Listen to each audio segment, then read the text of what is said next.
अरे जी, मेरा एक प्रश्न है, क्या काम, क्रोध, लोभ, मोह, ईर्ष्या आदि विकार से हमारा भजन खर्च होता है? यदि हाँ, तो अपने भजन को किस प्रकार इससे बचाएं? हाँ, यही तो भजन के ठग हैं। ये भजन करने नहीं देते। अगर कहीं कृपावशात साधु संगवशात हो जाए तो ये बचने नहीं देते। अगर बच जाए तो सबसे बड़ा शत्रु अहंकार है, वो पचने नहीं देता। इसलिए भगवत प्राप्ति कठिन मानी गई है। अगर भजन कर ले, करके बचा ले, बचा के पचा ले तो भगवत प्राप्त महात्मा हो जाता है। तो काम, क्रोध, लोभ, मोह, मद, मत्सर, ये 6 विकार विशेष जीवों को ठगते हैं। पूरा जीवन इसी में लगाए रहते हैं। ये 6 विकार जीत जाए सो महात्मा। अब इनसे कैसे जीते? मूल में बात देखनी, काम है। सबसे पहला शत्रु काम है, और तो सब अधीन हो ही जाएंगे। एक अधीन हो जाए, कामना। अब ये काम हमारा सबसे बड़ा शत्रु है, परमार्थ मार्ग में और स्वार्थ में भी। आज जो जेलें भरी हुई हैं इसी काम से भरी हुई हैं। काम ने कामना करवाई, कामना की पूर्ति में लोभ बढ़ा और अपूर्ति में क्रोध आया। जहां बुद्धि का नाश हुआ तो सर्वनाश हो जाता है। वो हिंसा कर देगा, जेल जाएगा। लोभ बढ़ा, वो दूसरी जगह हाथ डालेगा, फंस गया। क्योंकि लोभ से भी मूढ़ता आती है और काम से भी मूढ़ता आती है। काम क्रोध को प्रकट करता है और लोभ को भी प्रकट करता है। पूर्ति में लोभ बढ़ता है, बाधा पड़ने पर क्रोध बढ़ता है। तो काम महापापमा महाशना, बहुत खाने वाला, बहुत पाप करा देने वाला, कभी ना खाने वाला, ऐसा शत्रु है। जैसे हमारे अंदर कामना है कि मैं भोग लूं तो ऐसा लगता है तृप्ति हो जाएगी, शांति हो जाएगी। लेकिन भगवान कहते नहीं, उस वृत्ति का त्याग कर दो जो आई है, नहीं तो तुम्हें वो नष्ट कर दे। ये जो उपासक हैं उनका ये नित्य दुश्मन तो है ही है। जो संसार में उनका भी दुश्मन है, पर वो इसे मित्र मानते हैं। इसके बिना चलेगा नहीं, उनको ऐसा लगता है। पर उपासक के लिए तो नित्य बैरी है। तो हमें दुश्मन का पता चला, काम मुखिया है। काम संपूर्ण दोषों में काम। अगर भगवत प्रेमी महात्मा ना मिले तो कोई भगवत प्रेम प्राप्ति नहीं कर सकता।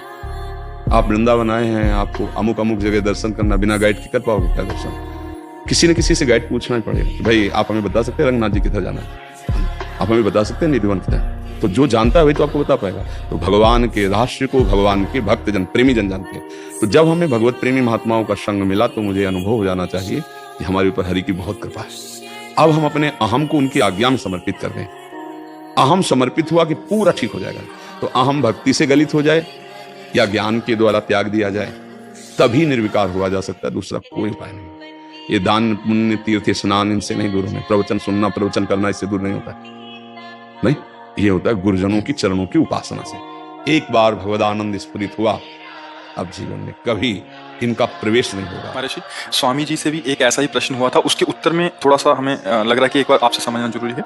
महर्षि, स्वामी जी से किसी साधक ने प्रश्न किया, काम वृत्ति का नाश कैसे हो? स्वामी जी बोल रहे हैं, शरीर के साथ अपना संबंध मानने से ही काम वृत्ति पैदा होती है। समझ रहे? देहाभिमान किसे कहते हैं? देहाभिमान शरीर के साथ संबंध मानने से। हमारा स्वरूप सत्ता मात्र है। सत्ता मात्र की तरफ वृत्ति रहने से काम वृत्ति का नाश हो जाता है। हाँ, सत्ता का समझ रहे, जिसमें कोई उपाधि नहीं। जो मैं है वो शुद्ध ब्रह्म है, और मैं अमुक हूं, ये प्रकृति जन्य संबंध है। अपने स्वरूप, ये ज्ञान मार्ग से उत्तर हो रहा है। ये अपने स्वरूप का बोध, जिसे कि मैं शरीर नहीं हूं। जितनी भोग वासनाएं हैं ये सब इंद्रियों के अंदर है, मन के अंदर है, और मैं इनका साक्षी हूं, मैं इनका दृष्टा हूं।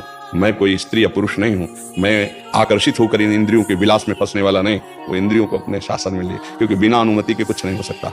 अनुमति जब दस्तखत हो जाते तभी सब काम होता है। जब ये स्वीकृति हो गई, हाँ मैं भोगूंगा, अब सारा प्रोसेस बंद कर देगा, सारी व्यवस्था वो बना देगा। और आपने हट कर लिया, नहीं, बुद्धि के निश्चय में डाल दिया, नहीं, अब वो परास्त नहीं कर पाएगा। पर ये नहीं कब आएगा? जब अपने को हम देहाभिमान युक्त नहीं देखेंगे। पुरुष हूं अगर ये है तो आकर्षण है, भोग भोगना पड़ेगा। ये बात समझो। सत्ता मात्र जो अपने को देखता है, सत्ता मात्र की तरफ वृत्ति रहने से काम वृत्ति का नाश हो जाता है। कारण कि सत्ता में विकार नहीं है और विकार में सत्ता नहीं। हाँ, स्वरूप में किसी भी तरह का अभाव नहीं, वो सच्चिदानंद सुखमय है। पर ये ज्ञान मार्ग है, ये ज्ञान मार्ग है। अब इसको सरल भक्ति, सत्ता है श्री भगवान, है ना? उन्हीं के द्वारा सृष्टि का सृजन, पालन और लय होता है। श्री भगवान ही हमारे गुरुदेव के रूप में है। गुरु ब्रह्मा, गुरु विष्णु, गुरुदेव महेश्वरा, गुरु साक्षात परब्रह्म तस्मै श्री गुरुवेन। अब अपने को गुरु के अधीन कर देते हैं, उनकी आज्ञा में चलते हैं, हम अपने आप समर्पित हो जाएगा। हमारी सत्ता भक्ति, हमारी सत्ता श्री भगवान है। अपना विस्मरण, श्री भगवान का स्मरण, ये भक्ति। और सब कुछ विस्मरण, केवल स्वरूप का स्मरण, ये ज्ञान। अपने आप से अपने आप को पाना, ये बड़ा कठिन ज्ञान का साधन, बहुत कठिन साधन है। और उसमें गिरने में देर नहीं लगता, कोई पकड़ने वाला नहीं है। और भक्ति के साधन बहुत सरल हैं, पर इसमें भगवान का विशेष कृपा प्रसाद रहता है। भगवान ऐसे रख, इसलिए मुझे सहज सरल भाव से अपना अहम गुरुदेव की आज्ञा में समर्पित कर दें। गुरुदेव की आज्ञा, शास्त्र सम्मत आज्ञा, संत आज्ञा, वो आपको निर्विकार कर देगी।